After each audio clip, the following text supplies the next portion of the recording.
Okay, today I have Amalie on my YouTube channel.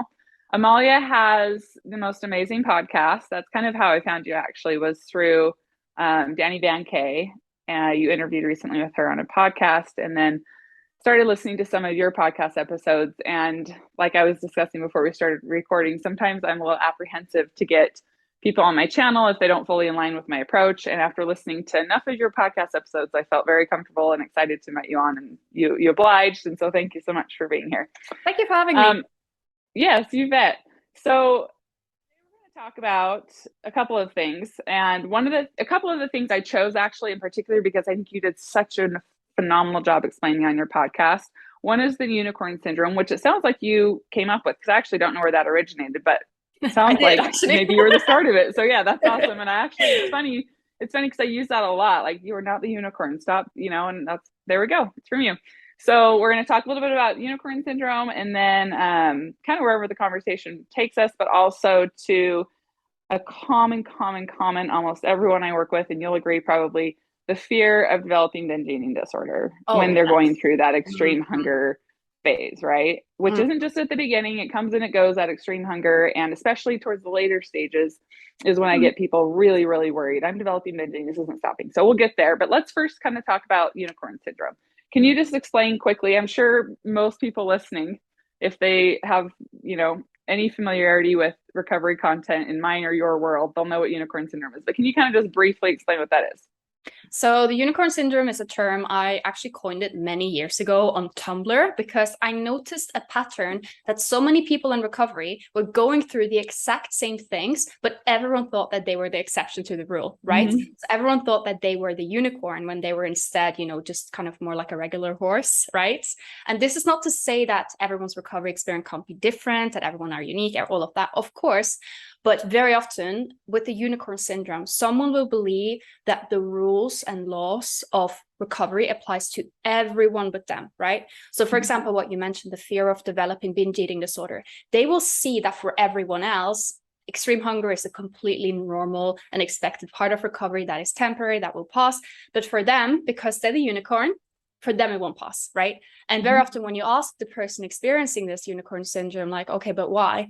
They never really have any very convincing reason as to why they are the unicorn and not everyone else. It is just, I just feel that way. It's just that. Or they have some kind of elaborate explanation of why. I still haven't Mm-hmm. heard an explanation that really, that would turn out to be right. I still haven't met a unicorn. I would love to Right. meet a unicorn one day. It would be very, very interesting, but I still haven't met one. Yes. It's been years of hunting, but I've not met one yet.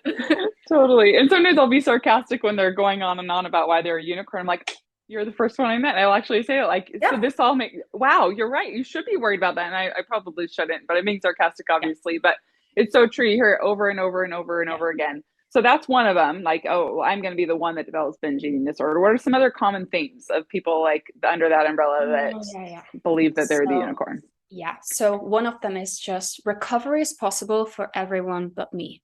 And sometimes this has been reinforced by treatment professionals that I Mm. kind of told them, like, well, you're a chronic case, recovery is not possible for you, right? So I can understand where some people get it from. But interestingly enough, it seems that people, regardless if they have a supported treatment team or not, regardless if they have an eating disorder for 1 year or 10 years or 20 years, the unicorn syndrome don't discriminate. People still have it. People still think that.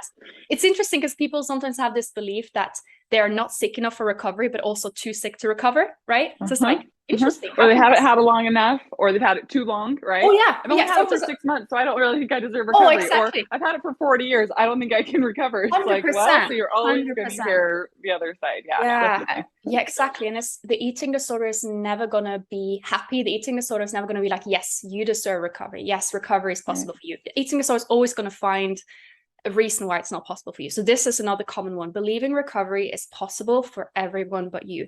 And this is sometimes, the reasoning sometimes behind it is treatment professionals kind of giving up a bit on people, but also sometimes it's just because the person feel like they are too sick and not sick enough at the same time, therefore they can't recover, right? Mm-hmm. So that's a common one. I would also say weight gain is another one. People think that everyone has a natural set point weight range except for me. Except Mm-hmm. for me, everyone Mm-hmm. else's weight gain will eventually stabilize. My body will find a weight Mm-hmm. it's in, but not my body, because my body just don't have that. And it's like, Mm-hmm. Mm-hmm. again, very common fear. So essentially the unicorn syndrome is just mirroring the person's fears, right? Mm-hmm. And disorder. It's fear speaking. Yeah, it's Mm-hmm. a fear speaking, 100%. Mm-hmm. Yeah.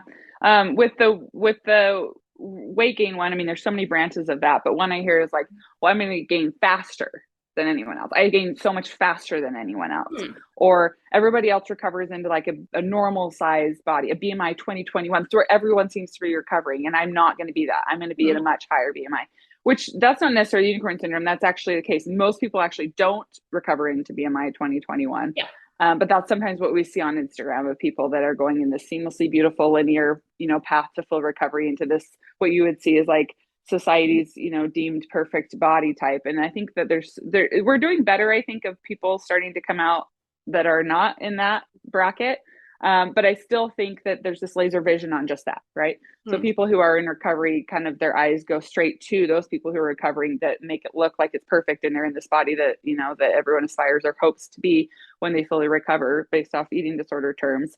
And they're not looking around at all the other people who have messy recoveries, who are recovering into larger size bodies, who are gaining really fast in their recovery, right? We're just focusing in. I think you did an episode on this on I can't remember the name of it, but essentially like looking at the eating disorder through Ed's glasses, kind of. I mean, like I can't remember exactly what you titled that, but essentially kind of just honing in on and focusing on the things that kind of cater and defend your eating disorder so much. 100%, 100%. This is a common one, right? And I think it's just so important to remind people that social media is not real life. It's a highlight reel, right? So the recoveries that you see on social media, it seems like someone has this perfect recovery journey, everything is great.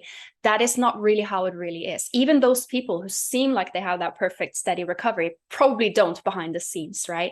So it's just so important not to compare yourself excessively because, and this is, the recovery community, I think it can be a bit of a two-edged sword because on one hand, it can be a source of support, a source of, information, resources that can be very valuable.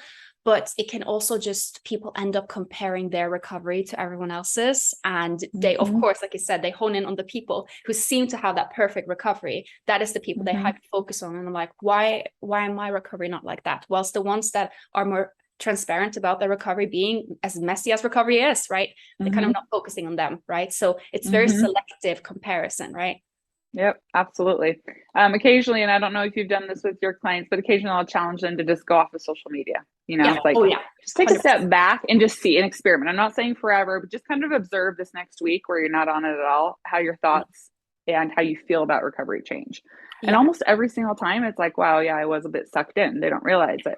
Yeah, 100%. I was a bit like comparing, and I thought it was just such a positive environment. I thought people were lifting me up and this and that, but even that can feel pressure for you to feel like you have to maintain and be, this, or, exude this linear, perfect path to recovery. Yeah. And so when they take a step back and theirs can be messy and they can have, really emotional days, or they can just, I don't know, I just feel like there's so much less pressure and so much less comparison when people just step away from social media.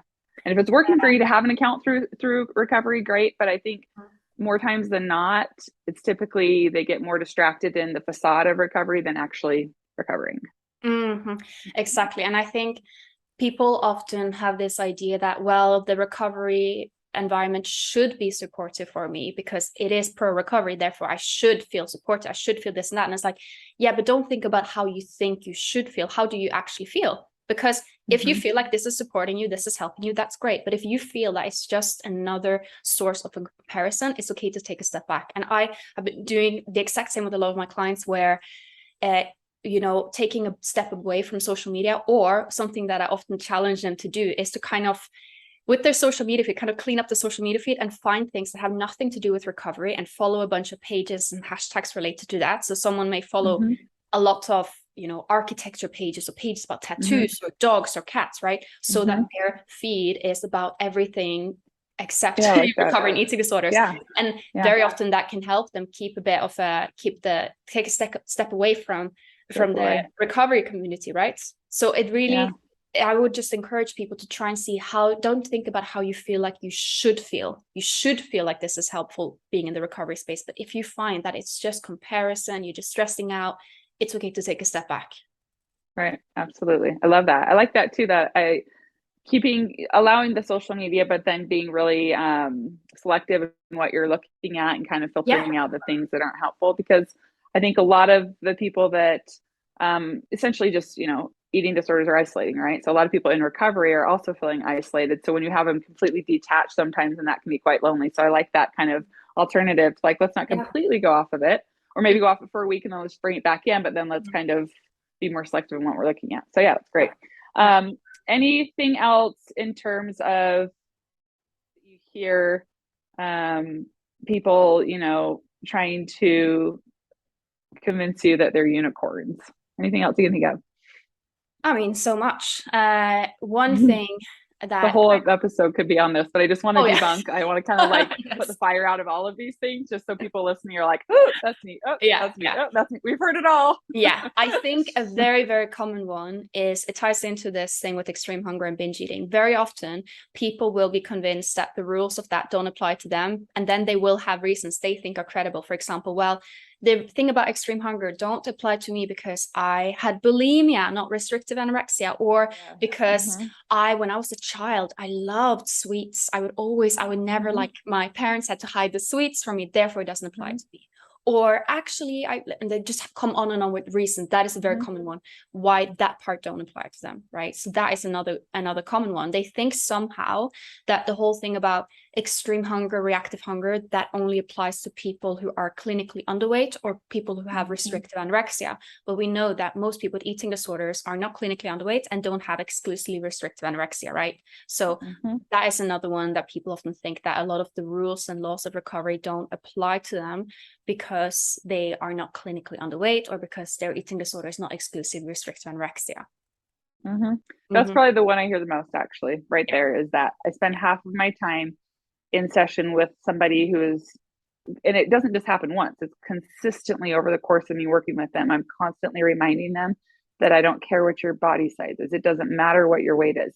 This still applies to you. Recently, I had someone reach out saying, I love your videos, but they don't apply to me because I'm not underweight, and I don't know, like, can't take this advice as an underweight. I'm like, oh my gosh, I failed miserably on my channel if people are hearing that and thinking this is only applying to people who are underweight. I think I mention it quite often that that's not the case, but I think same people only hear and zone in on one thing. And so I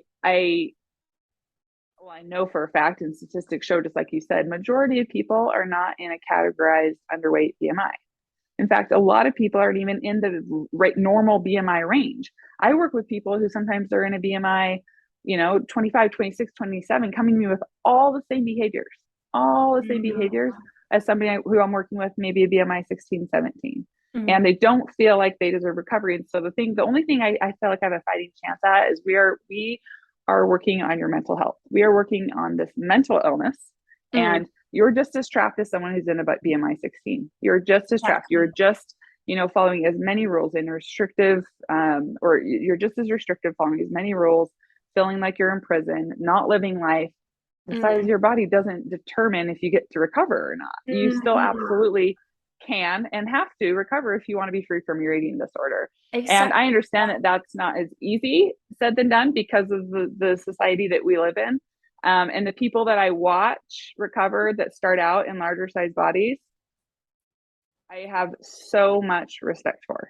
Those are the bravest people out there. Honestly, I mean, like, those people need a lot of credit, because that is not easy. And it's not, a lot of times they're not even validated by medical professionals, friends, family, and they're having to validate themselves and just be like freaking awesome in their recovery. So if you're out there listening and you're that person, you can be super awesome. And we need more people like that recovering from anorexia, so that maybe eventually it does get acknowledged, right, in the medical world. Maybe these people actually do also have eating disorder. So yes, exactly. And I think it's also important to remember that someone can be undernourished without being clinically underweight, right? Absolutely. Someone, if you are energy suppressed, if you are restricting yourself, that can happen in different sized bodies, right? And I recently read a study that actually showed the outcome was they compared atypical anorexia, which essentially is just anorexia when you are not under that, when you're not on an underweight BMI, And Right. Which actually seems typical, like we were saying. It seems like most people actually. statistically, it is literally typical anorexia. Yeah, So yeah, it's I quite don't really typical. like this Yeah, term. They were yeah. comparing atypical anorexia and Hmm. so-called typical anorexia was actually a atypical Right. one. And they Yeah, saw that the outcomes, the severity was actually the same. Mentally and yeah. physically, people were struggling just as much, right? So I Hmm. think it's just important to keep that in mind.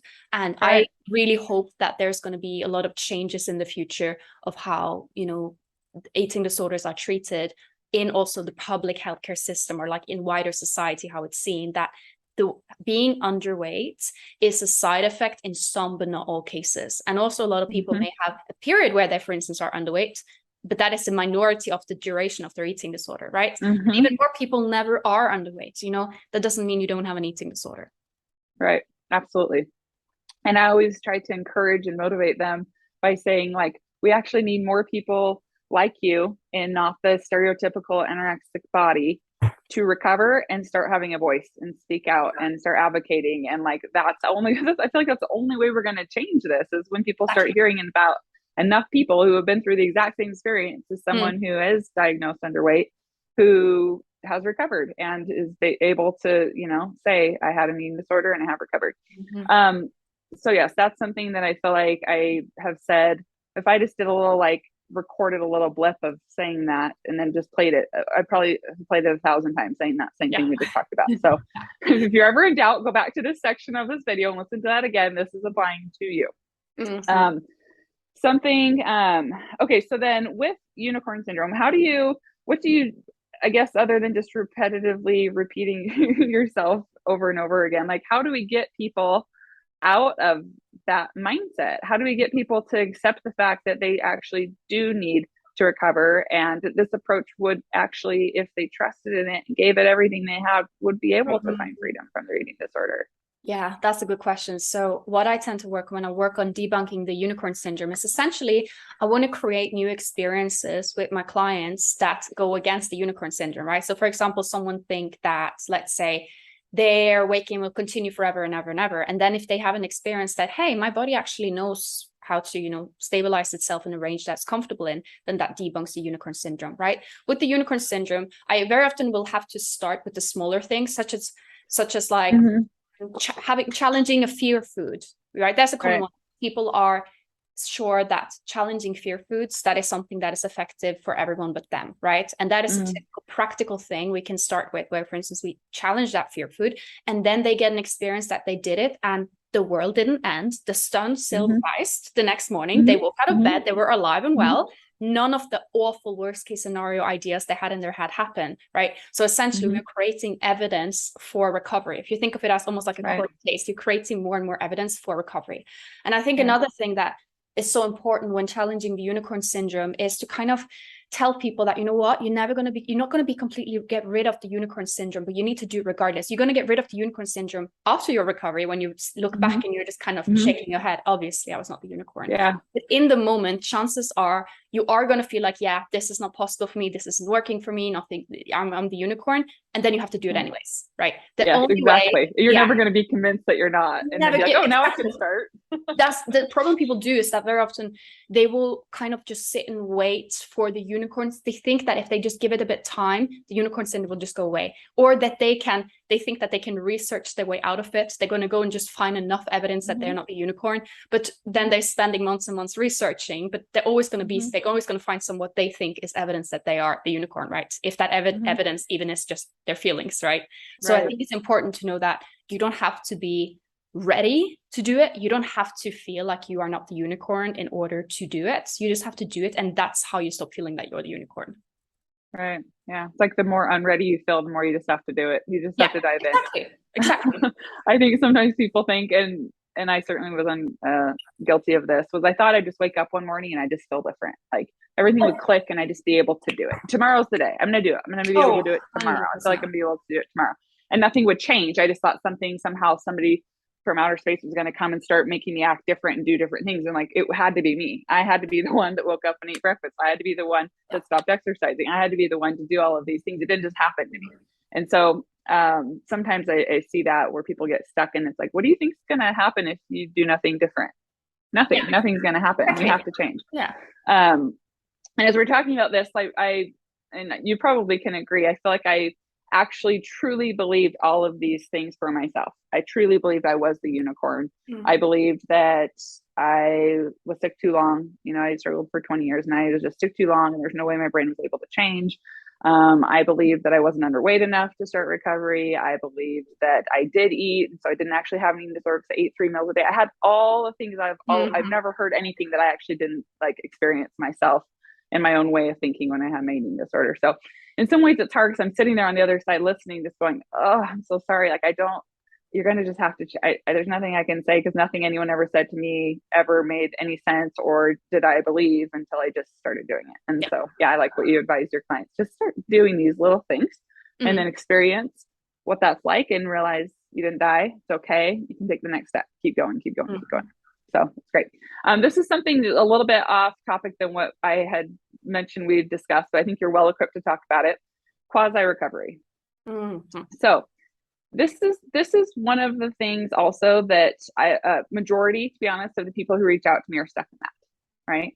Maybe 20-25% are people just at the beginning of their recovery, you know, just like hitting rock bottom and they're ready. Most of them though are these people stuck in quasi recovery. And that is a hard place, hard place to be, right? When people are they reach out, so they're obviously motivated in some way to recover, but not sure that they're ready to commit like they did at the beginning to get themselves to where they are now. But I think that actually when someone's stuck in quasi, and tell me if you agree, actually it takes even more commitment at that point than at square one. Because square one, you're kind of like, okay, I'm at the very beginning of this. I know I need to do these things, or maybe I don't know, but they're telling me I have to, and I'm pretty miserable. I may as well give it a shot. And then you do some of that stuff and you get a little bit better, right?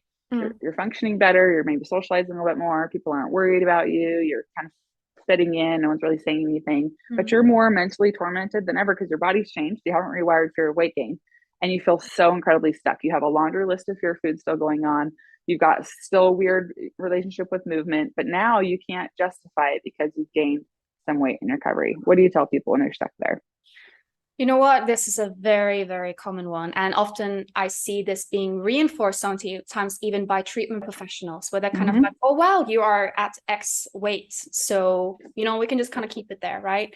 But what now you can exercise. Now you can eat less. Exactly. Right? It's like, oh, yeah, you're fine now, right? But I try and remind people that, I mean, you could always, if you are feeling like you're being invalidated by a doctor, you can always just do what your doctor says and just stay there, but you're the one who'll suffer the consequences, right? The person who'll suffer the consequences from you staying in quasi recovery is you. It doesn't matter if your neighbor said you looked great or if your doctor said, oh, well, you're at your goal weight now. If you're under your set point weight range, or even if you're at your set point weight range, but you're still energy suppressed or you still haven't done the rewiring part, that work still has to be done. You can't just sit there and just kind of wait for it to wake up one day and suddenly you are recovered. You need to put in the work, right?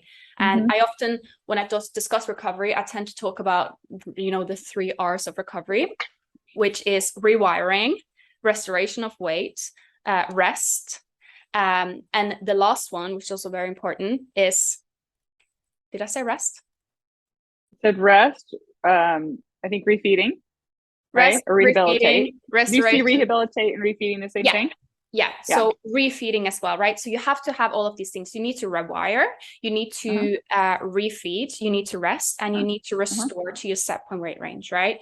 And you can't just leave one of these out and expect, you know, the full recovery, right? So a lot of people, for instance, they're doing everything but, for instance, the rewiring, right? So they might be weight restored, they might have rested, but they still have a bunch of fears, right? You still need to tackle that part, and the only way to do that is through action, right? Yeah, definitely. I think one of the, and all of those, like if you have 3 and not 1, it's so hard because you have 3, right? It's like 3 out of the 4 equation is good, like better, right? For various reasons, whether it's because now you've refed and your physical health isn't as compromised as it was when you started, or you've rewired some, so now you're eating a little bit more and you have a little more freedom in what you eat, but you're still compulsively exercising, or you rested good, your body's got some good rest, but now you're still freaked out of all the food. So it's like it has to be all of it.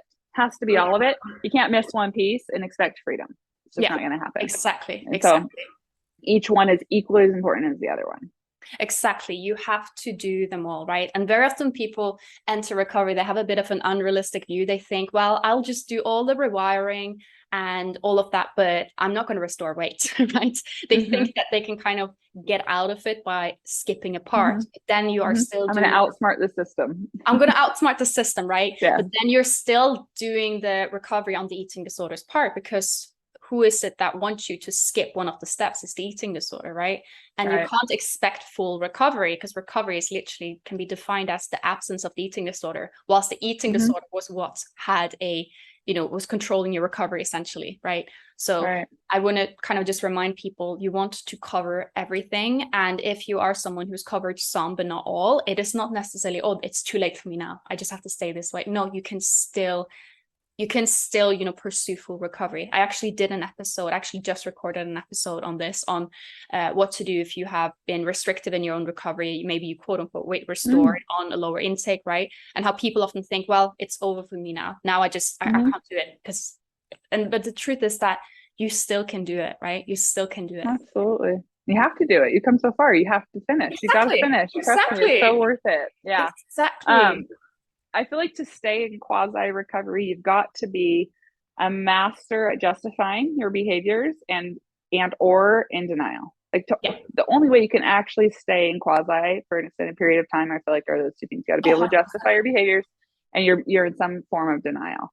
Because to face the things that you know are still usually those sneaky things, right? The little kind of, not the obvious, like, no doubt you're not going to the gym anymore. Okay. Obvious, blatant eating disorder behavior if you're in recovery from a restrictive eating disorder.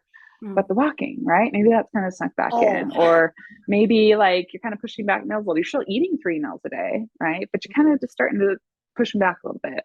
And so that's what you're going to start seeing come up more and more and more as you sit in that state of quasi until you've eventually kind of backslided back into your eating disorder fully. And so I think people think there's this illusion that they can maintain quasi. And if you do, it's extremely painful and it's not fun. And people are pretty much in misery and feeling tortured there. Or they're going to slide backwards and relapse, or they're going to be brave and move forward. But there's no like sustaining a happy state of living in quasi recovery. Absolutely. Again, unless you're in major denial. Yeah, that's the thing, because you're pissing off the eating disorder version of yourself, because you're not doing quote unquote enough disorder behaviors, but you're also pissing off the healthy version of yourself, right? So it's a really bad deal. You have both the parts of you are angry at you, so you never feel like you're doing anything right. It's exhausting place to be in. Yeah.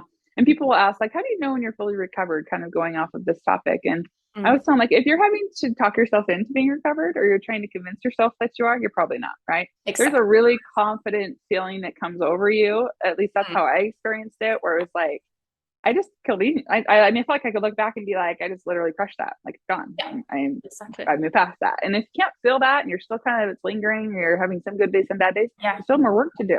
I don't care if you've been in this 5 years, if you gained 100 pounds more, you still are in recovery, and you need to keep actively behaving or acting like you're in recovery. So. Exactly. And I often get that. So for instance, I'll have someone contact me for coaching, and then they're like, oh, but I'm mostly recovered. They're kind of almost scared of like, do I even deserve support, help, coaching? Because I only have like these few behaviors left, but I'm like, and then they will mention all of the, I guess, how far they come. And I get that. And it's amazing that they come far, but it's not like you only deserve support and help when you're like on the verge of death, right? And let's remember, most people aren't at that stage, right? Very often with eating disorders, it is what can I say? I guess functional eating disorders that are so dangerous, because people can justify just staying there, right?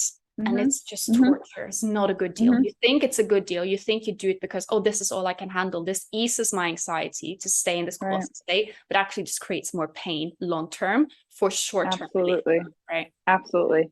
I actually really do believe, based off of my own experience in coaching, that's when people need the most help. And that's usually, if I see someone who's going to fall off, that's about when they do, because they don't feel like and I've heard this so many times, I'm going to start booking less sessions because I think I'm doing fine. I feel like I'm doing fine. And I, as a coach, kind of instinctively I feel like they're not quite ready for that. Like, not that I want them to be with me forever, but I'm just like, I feel like they're jumping the gun a little bit, and they feel like they need to not have a coach anymore because they've been in this 6 months and they should be able to do this on their own.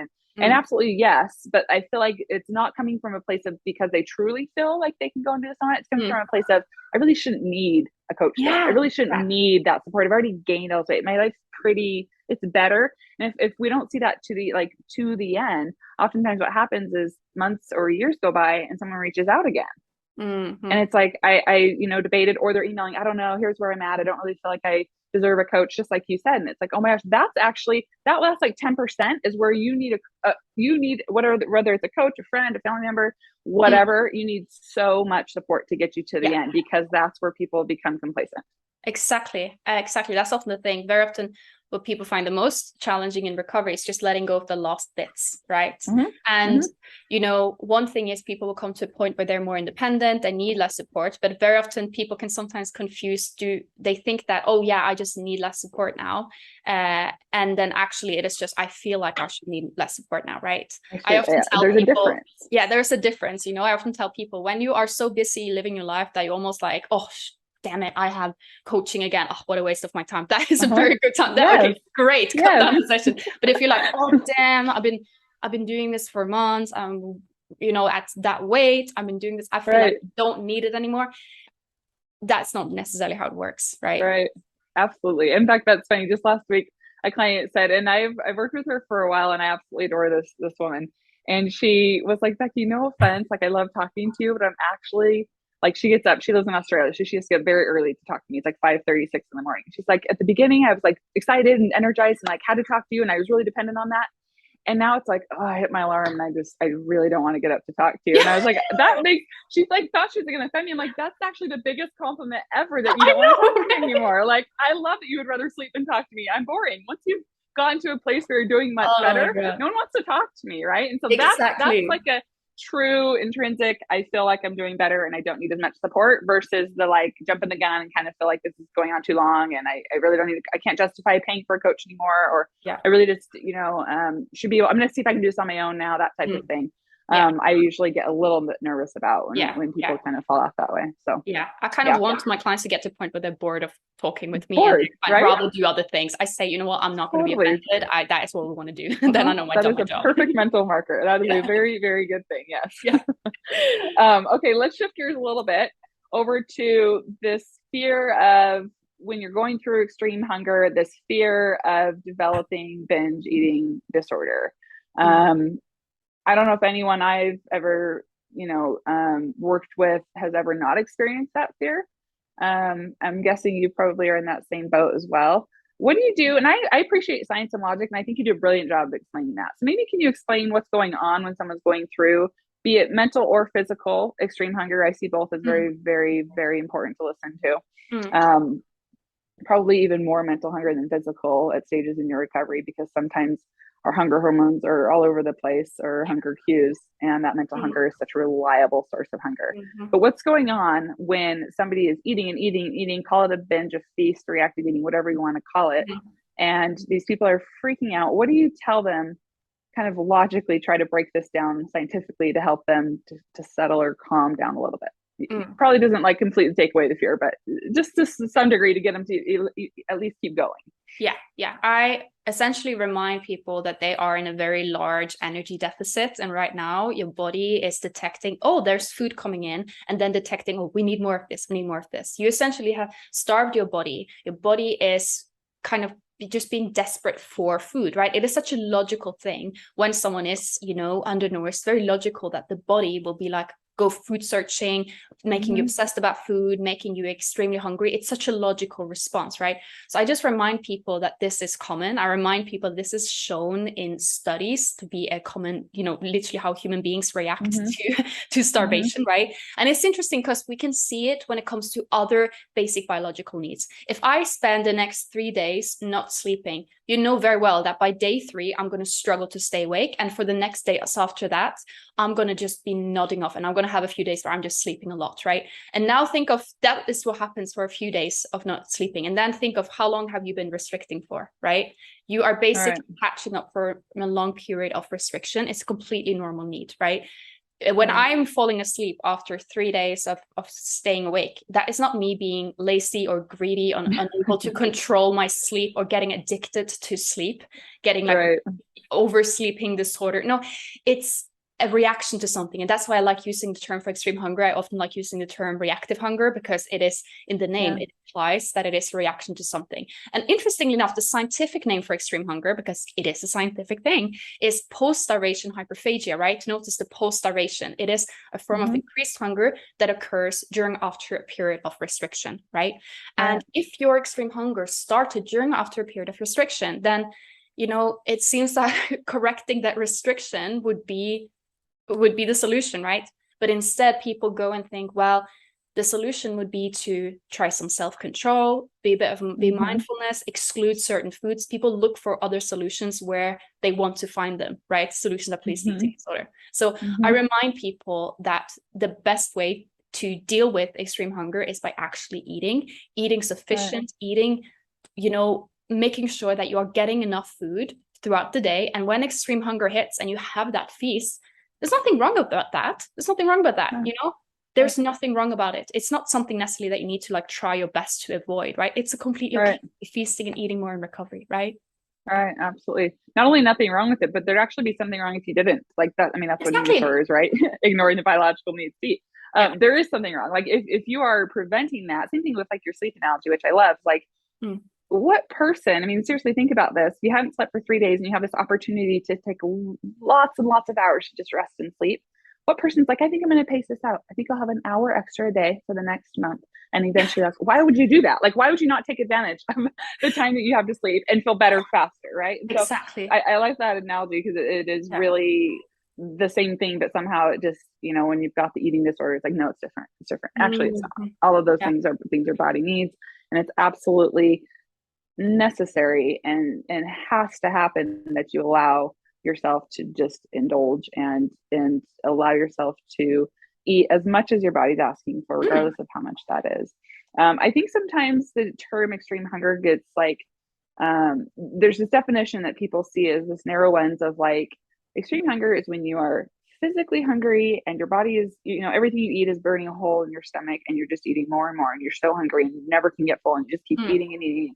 My experience was that for a little bit, very short period of time. Then I got into this extreme mental hunger where actually everything I ate was just sitting right here, not moving. I was stuffed. But my brain was just 100 miles an hour at food, and I had to keep responding to that. And so I'll get people that will say, I wish I had extreme hunger. I'm like, just the fact that you just said that tells me you have extreme hunger. You qualified yourself for it, right? No one wishes that if you didn't have it. And so they're like, no, but I'm not that hungry. Like I never feel physically hungry. I'm always full. If I eat just even like a little bit, I get stuffed. And it's like, but are you thinking about food a lot? And if you're thinking about food a lot, you've got that extreme hunger, whether it's mental or physical. So I just want to like, I don't know if you've experienced that in working with your own clients, that they feel like it's not justified if it's not that typical, that kind of, I guess, what would you consider typical, more talked about form of extreme hunger? Yeah, so this is the thing. I often say that extreme hunger is being hungry and not hungry, full and not full, right? Because there are some cases where the extreme hunger feels like a physical, like you feel your stomach just feels like it's constantly empty, constantly rumbling. But that is the more rare presentation, right? That is something that very short-lived usually. Yeah, exactly. That is something that many people experience maybe for a bit of short period of time, but then extreme hunger shifts to having more of a mental thing, right? Where someone may feel physically full, but they are mentally just can't stop thinking about the chocolate cake that's in the fridge, right? And then they think, because it is not the physical sensations, they think it's not valid. They think it's not extreme hunger. And then they think, well, I'm not hungry yet. I think about food. Oh my God, I'm developing binge eating disorder. This is not extreme hunger because this is mental. When actually the truth about extreme hunger is that it is very often, that is the more common presentation, is mental obsession about food, mental feeling, this drive to eat. So I tend to describe extreme hunger more than just like hunger. You know, I tend to describe it more as a drive to eat. That drive can be mental, the drive can be physical, it could be both. It could be you don't even know what it is, you just know that you can't stop thinking about that chocolate cake, and when it's in front of you, it's like you're possessed by the hunger demon just making you eat, right? Don't feel like you need to overanalyze your extreme hunger. You need to eat. And if you're thinking, I wish I had extreme hunger so I could justify eating the chocolate cake in the fridge, go eat that chocolate cake. Right. You got it. Yep. Absolutely. Yeah. I think it was, for me, it was like I joked around in recovery and said I'm on the seafood diet because like if I saw food, I wanted to eat it. So I'm like, I'm on the seafood diet, and essentially, like, anytime I saw food, it was a yes. And if it was a no, I felt deprived, and it was coming from my eating disorder. And as I progressed through recovery and I got to a place where my body felt comfortable and I had probably found somewhat of a new homeostasis for my body, I would see food and I'd actually be like, no. And it would be coming from a preference, like not a place of fear of like, I actually don't want that. And it was like, when that started happening, it was like that was just so crazy, because for 20 something years I was always wanting food, and if I ever said no, I felt deprived. And so when you get to a place where you're like saying no, and you're not feeling like you're missing out, or you're holding off or waiting till later, it's just a general no, you're just not interested in that at the time. That's when you probably can say your hunger is coming down a bit, right? That's a good sign that you are doing well. Keep going. It may not happen every time, but you might have little glimpses. Maybe once a week that happens, and you're like, whoa, and then it starts happening more frequently. That until you get to that point, you've got some pretty raging hunger you got to respond to, regardless of all the justifications or reasons, excuses why you don't think you need to. So awesome. Anything else you want to touch on regarding binge eating disorder? I've taken up a lot of your time. I see here. I just checked. We're at 45 minutes, so we can wrap it up. I feel like I could talk and talk. Yeah. It's so much better to talk to someone else than just myself into a screen, even though we're saying the same things that we both talk about on our own channels or podcasts. It's so much nice. It's so great to interact with someone and have a conversation about this. And I'm sure people on my channel will be so welcoming of a new voice. So thank you so much for coming on. Thank you for having me. I think one last thing that I want to add is, if you're someone, because this is another thing, that if you're someone who actually have binge eating disorder, restriction is still not the solution, right? Restriction I love that. is still not the solution. Because sometimes people think, well, so then this doesn't apply to me and I'm just doomed to restrict. No, because restriction is a behavior that triggers binging. Whether you have binge eating disorder or not, it is a trigger behavior, right? So I just want to say that just if you are someone who has binge eating disorder, that does not mean that you are doomed to a life of diet culture and yo-yo dieting. You still deserve recovery. Right. Absolutely. I love that. And typically, if someone is experiencing binge eating disorder, they are feeling ashamed. They feel like there's something wrong. They're mentally restricting probably. And just even that restriction is going to drive your body to want to continue to eat. Exactly. So the more that you can just accept the process of, I will never restrict again, mentally or physically, I will eat whatever my body is asking for. Absolutely. I agree with that. Like, restriction is not the answer to healing binge eating disorder. Exactly. So, 100%. Yeah. Awesome. So great. Well, thank you so much for coming on. So you're on Instagram. You've got an amazing podcast. Let's recover. Yes. Let's recover. Recovery Talk. Yes. Recovery Talk. There we go. Recovery Talk podcast on Instagram. You're coaching and you're doing awesome stuff in the recovery community. So if you don't already follow Amalie, please start doing that. And thank you so much again for your time and for coming on. Thank you so much for having me. It was so nice talking with you. Great. Talk to you later. Thank you.